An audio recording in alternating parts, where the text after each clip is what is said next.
Muy buenas, bienvenidos a su espacio Vamos a Ver, un espacio para discutir sobre salud visual, sobre ver las cosas claras, sobre visión, sobre puntos de vista, todo eso gracias al interés que tenemos en muchos temas. Pero hoy vamos con oftalmología y tenemos una invitada de lujo, que es la doctora Niurka Leonor.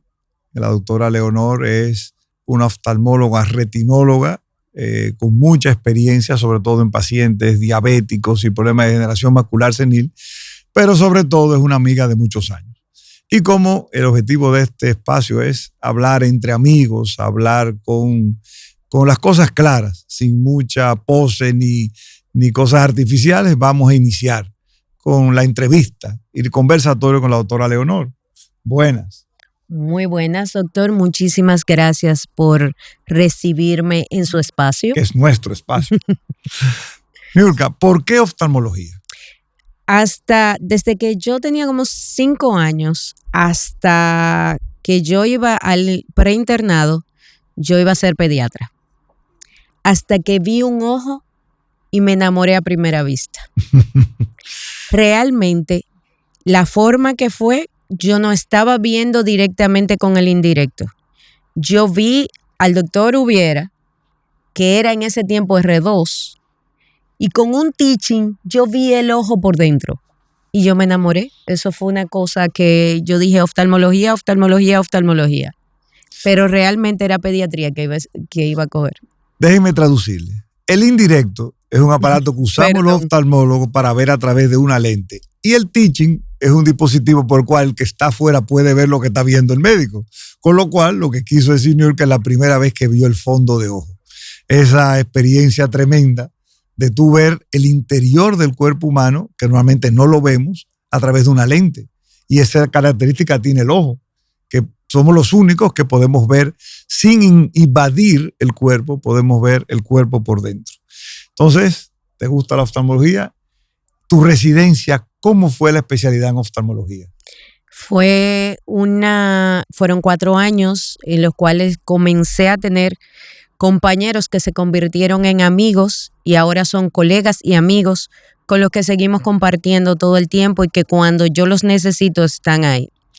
La residencia, pues, es un espacio en el cual un médico se especializa en un área de la medicina.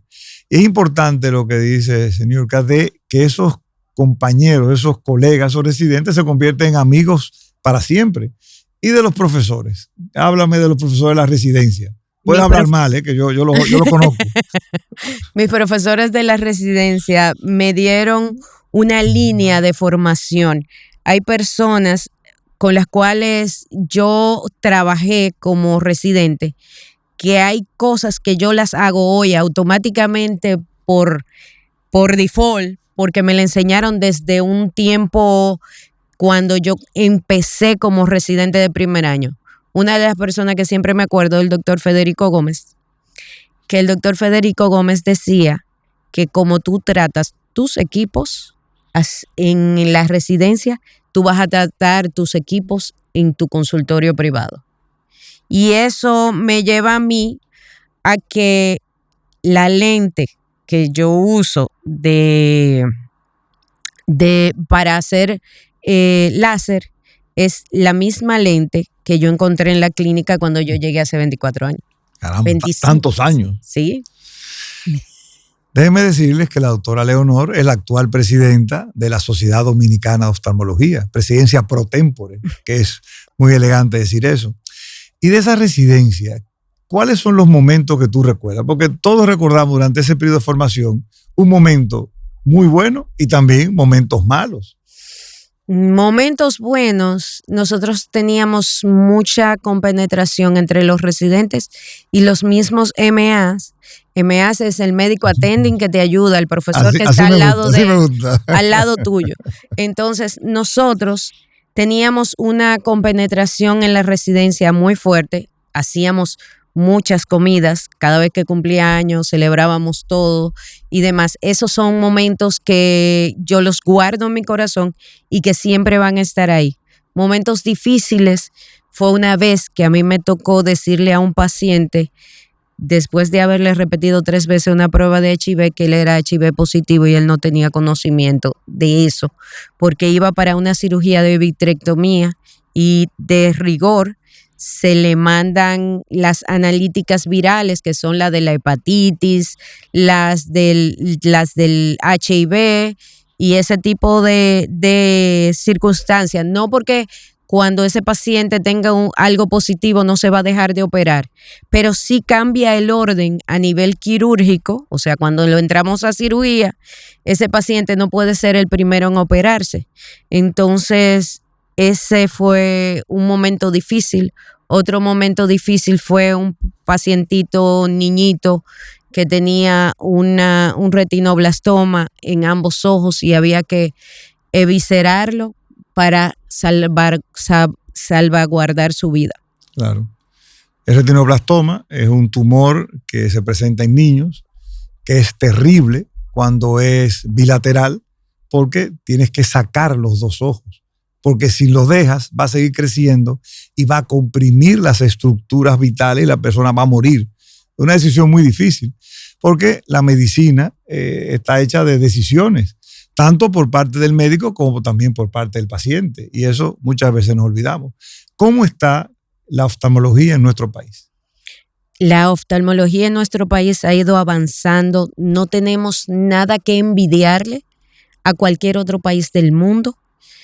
Nosotros tenemos ciertas limitantes que tienen que ver con las aseguradoras, el plan de seguridad social, pero a nivel de equipo, de entrenamiento y demás, estamos al nivel similar a cualquier otra parte del mundo. Sí, realmente la oftalmología dominicana pues es muy respetada y muy bien acreditada, sobre todo en el área del Caribe y de Latinoamérica. Pero ha sido un esfuerzo de ya muchos años de la Sociedad Dominicana de Oftalmología, que ha estado siempre interesada, desde la época del doctor Valdés, los fundadores, en que se difundan los conocimientos oftalmológicos. Pero yo creo que hay algo en que hemos fallado. Y yo entiendo que la salud es responsabilidad también del paciente. Yo creo que los médicos tradicionalmente hemos tratado al paciente como un niño. Y hay que involucrar al paciente, hay que darle responsabilidad al paciente en el cuidado de su salud. Porque a todos nos pasa de un paciente que llega años después con un problema y ¿por qué no vino antes? Sabe que tiene un problema. ¿Cuáles son los pacientes más difíciles de tratar en la práctica diaria, Niurka? Los pacientes más difíciles de tratar en la práctica diaria son ese tipo de pacientes que viene un día que uno le advierte, mire, usted sufre de tal y tal condición, por ejemplo, los pacientes glaucomatosos que no se adhieren a tratamiento, los pacientes que son diabéticos que tampoco se adhieren a tratamiento. Hay muchos pacientes que son pacientes disciplinados y demás, pero esa no es la mayoría en nuestro país. Yo incluso tengo pacientes que son hermanos diabéticos, con padres diabéticos, y hay un hermano que se comporta disciplinadamente y el otro es un desorden. Yo tengo 2 que yo le digo el paciente bueno y el paciente malo. El hermano malo perdió un ojo por no querer controlar, está en diálisis y demás. Y el hermano bueno nunca se le ha tenido que dar láser, nunca se ha tenido que poner tratamiento quirúrgico ni nada por el estilo, porque él es disciplinado y lleva su tratamiento y su dieta como debe ser. Entonces, los más difíciles son ese tipo de pacientes, que tú le explicas que tienen que venir a hacer su chequeo. Regularmente el chequeo oftalmológico debe ser anual. Y si usted es diabético, tiene glaucoma, va a ser dependiendo de la condición que usted tenga, a nivel que la tenga, y el médico le va a decir, son 6 meses, son 3 meses, son 1 año, y usted se va a regir a esa condición. ¿Cuáles son las principales causas de ceguera en nuestro país? ¿Es reversible o irreversible? Ceguera en general. Bueno, comenzamos con las reversibles. Reversible es la catarata, que tenemos la particularidad de que con una cirugía se quita, se pone un lente intraocular y todo está muy bien. Tenemos el glaucoma, tenemos la retinopatía diabética y tenemos la otra condición que es la degeneración macular relacionada a la edad. Tenemos que tener en cuenta que en el caso de los diabéticos, esta condición es una de las principales causas de ceguera en pacientes en edad laboral. Es decir, que son pacientes que todavía trabajan, que están en una edad que puede ser 30 años, puede ser 40 años, puede ser 50 años. Entonces, esa es una de las condiciones que tenemos que tener en cuenta con los pacientes diabéticos.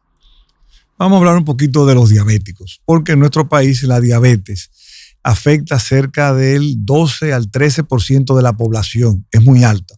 Y eso pasa en todas las islas, porque la gente se casa entre ellos y al ser hereditaria, pues hay comunidades donde hay más diabetes que en otras. ¿Qué influye para que el paciente diabético desarrolle problemas de la vista?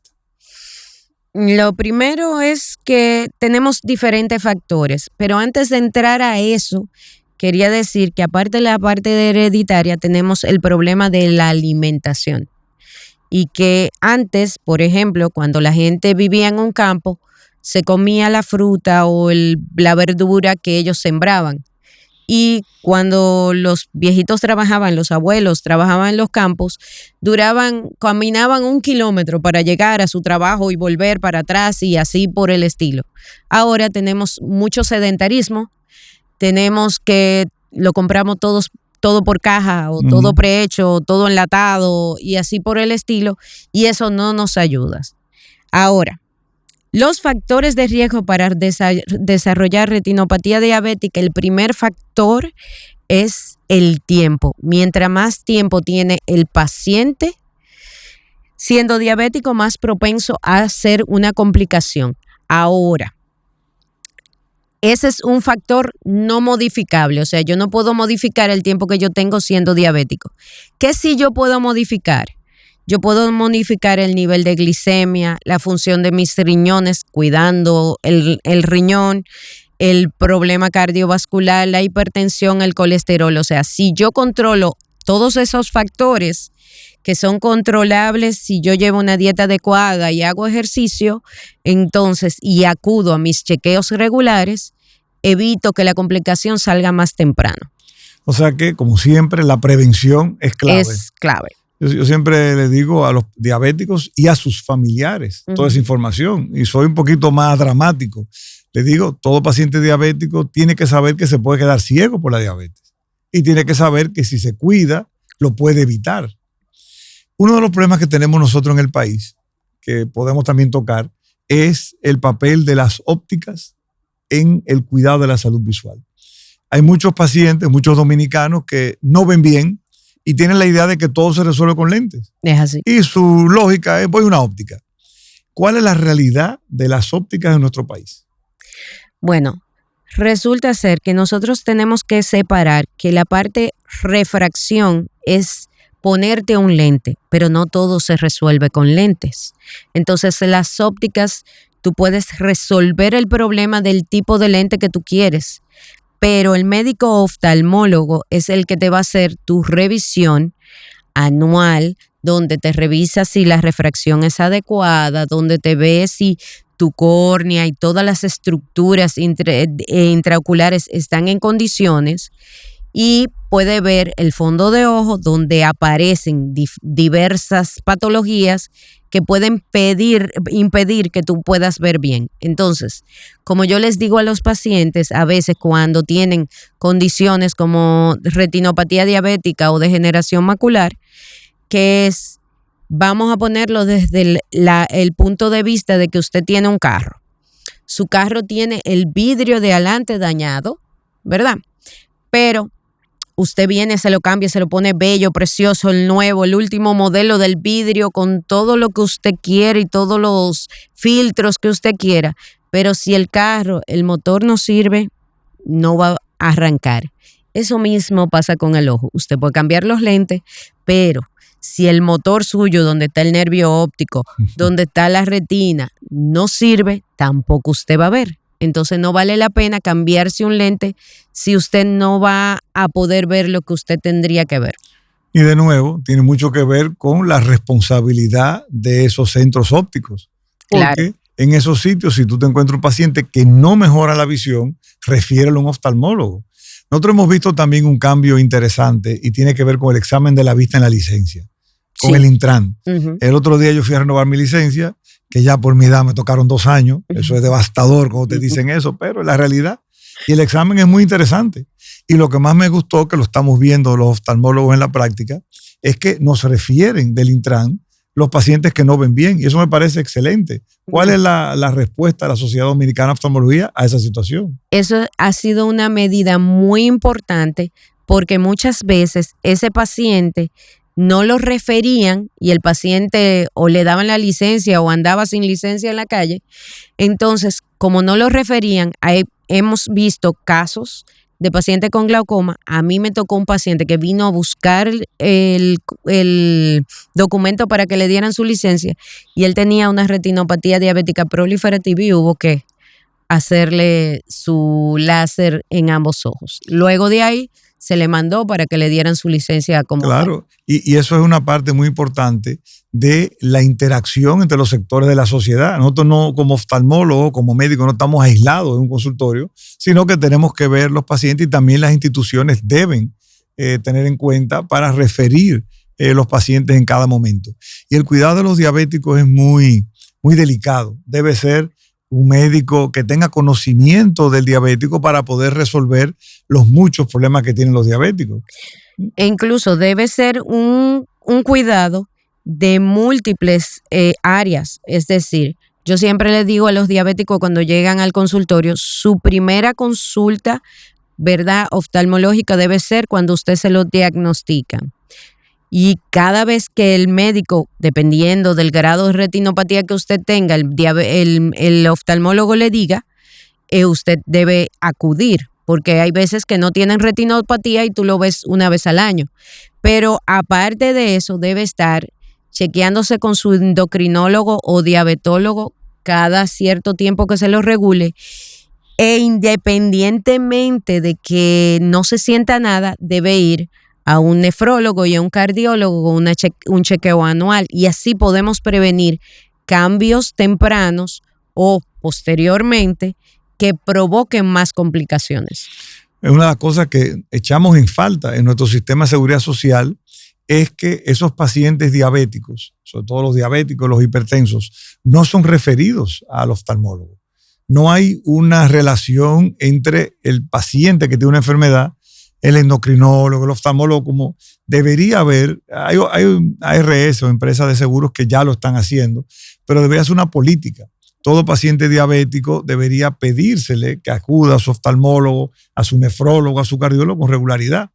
Y en el caso del oftalmólogo, sobre todo en estos tiempos que todo es dispositivo electrónico y eso, el paciente diabético, cuando el azúcar le sube o le baja, nota que la visión se le puede alterar. Claro. Y eso es un aviso para el paciente de saber si debe ir o no debe ir al oftalmólogo en ese momento, o si debe ir a su endocrinólogo o diabetólogo en ese momento. Claro. Otra pregunta que debemos meternos en este tema es la inteligencia artificial.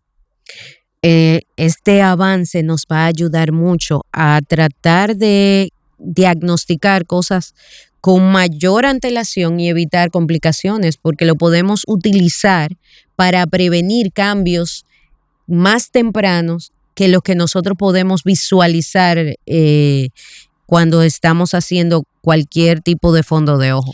Uno de los campos en que la inteligencia artificial en medicina está más avanzado es en imágenes. Claro. Y nosotros los oftalmólogos trabajamos con imágenes continuamente. Todo el tiempo. Y tenemos ya sistemas de inteligencia artificial funcionando que funciona muy bien. Ahora, hay un temor de los médicos. ¿La inteligencia artificial va a suplantar al oftalmólogo? No, va a ayudarnos a trabajar más eficientemente. Esa es la idea. Que nos ayude a trabajar más rápido, que nos ayude a hacer reportes mucho más rápido, porque al final usted va a tener que, como quiera, verificar que aunque la inteligencia artificial haga una parte, nosotros también tenemos que basarnos en nuestra experiencia y nuestros conocimientos adquiridos con los años. Porque al final la inteligencia artificial se alimenta de los conocimientos que tenemos nosotros. Claro, y se alimenta de la información que le damos. El otro día en un evento, el doctor Sato, el profesor español, nos mostró que él le preguntó al ChatGPT, ¿tú puedes equivocarte? Y el ChatGPT le dijo, sí tengo una información incorrecta, sí. Claro. Y dijo algo peor. Y dijo, y si me programan para decir una cosa errada, lo voy a hacer. O sea, el mismo sistema te dice que puede mentir y que puede, o sea, las cosas hay que cogerlas con pinza. Pero yo no le tengo miedo a la inteligencia artificial. Yo creo que es una gran ayuda porque cuando tú tienes una imagen y la inteligencia artificial la compara con cientos de miles de imágenes, te está ayudando a dar una información. Claro. Pero eso lleva a otro punto y es la relación médico-paciente. En este tiempo de inteligencia artificial, de tecnología, ¿cómo tú ves la relación médico-paciente?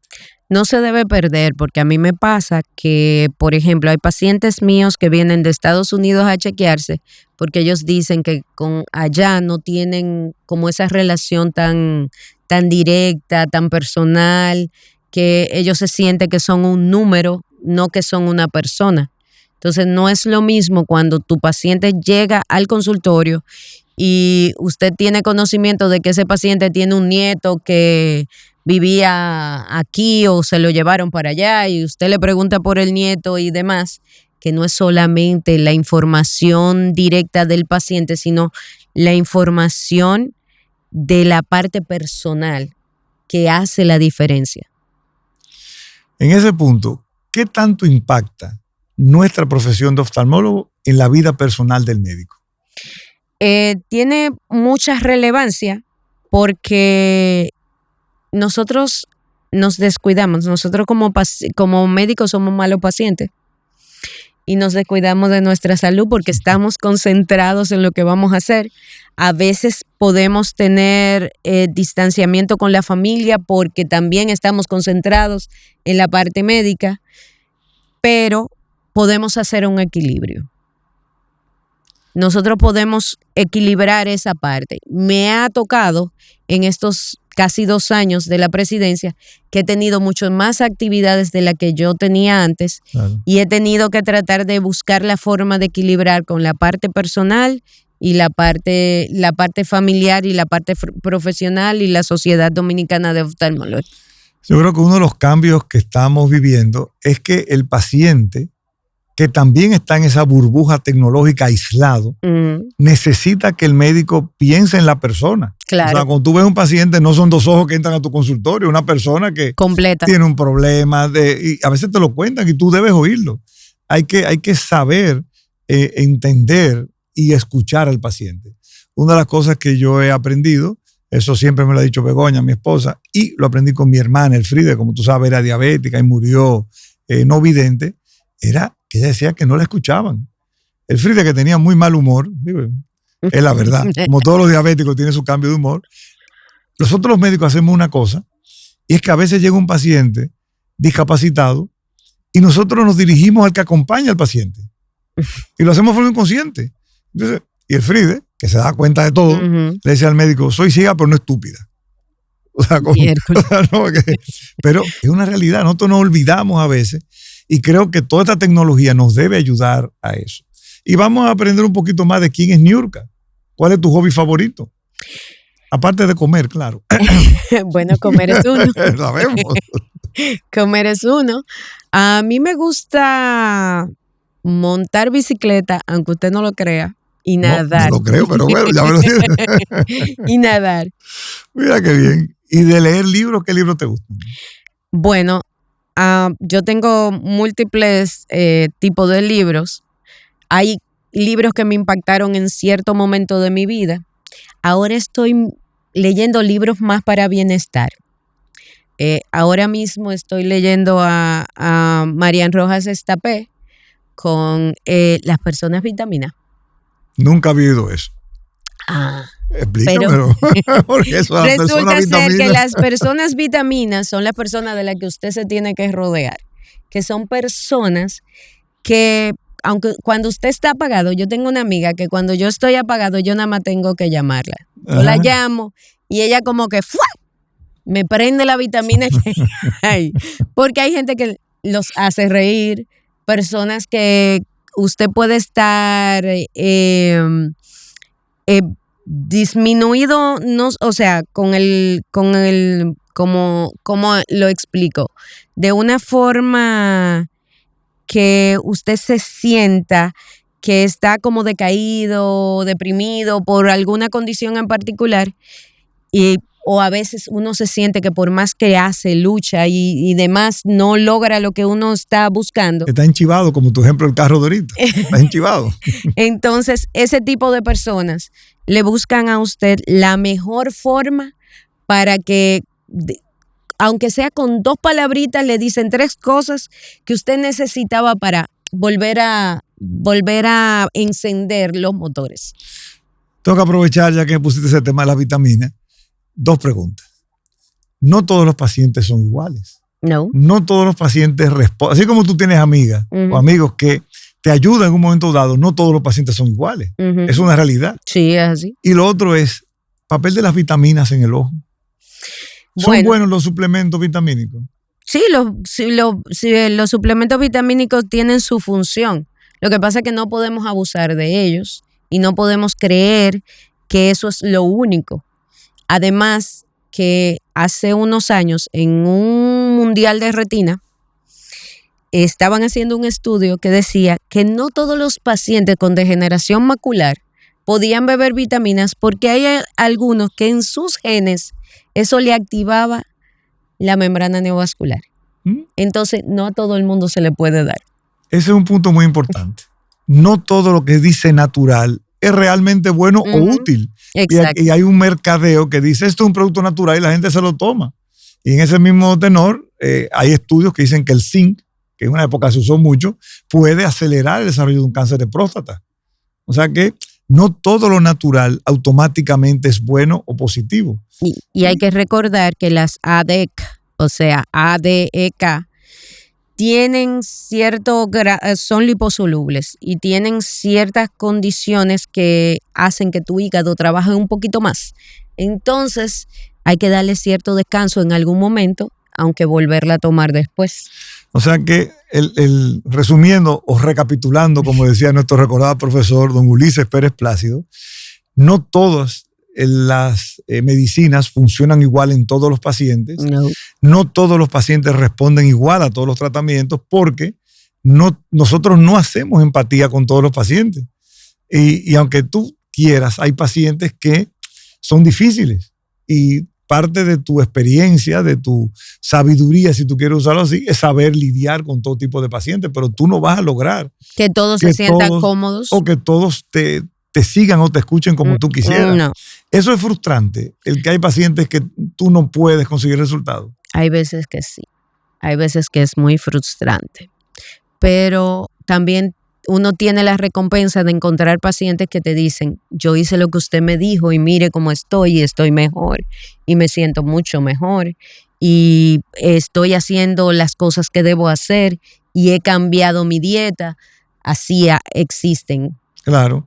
O sea que en mucho de la medicina, y ya estamos finalizando este encuentro, tiene que ver con la experiencia y aplicar lo que tú has aprendido a el día a día. Claro. Yo pienso que en una relación médico-paciente intervienen la experiencia y el conocimiento del médico, pero también la experiencia y el conocimiento del paciente. Claro, porque el paciente conoce su cuerpo. Quiera uno o no, él dice yo me siento de tal manera y uno tiene que escuchar para buscar las situaciones que pueden desencadenar lo que le está sintiendo. Bueno, pues con eso cerramos este espacio. Muchas gracias, Niurka, doctora María Niurka Leonoris Ramírez, pero seguirá siendo Niurka, una gente que quiero y aprecio mucho. Y a ustedes, gracias por acompañarnos en este momento de Vamos a ver, que esperemos que ha sido útil. Vamos a ver. Muchas gracias, doctor.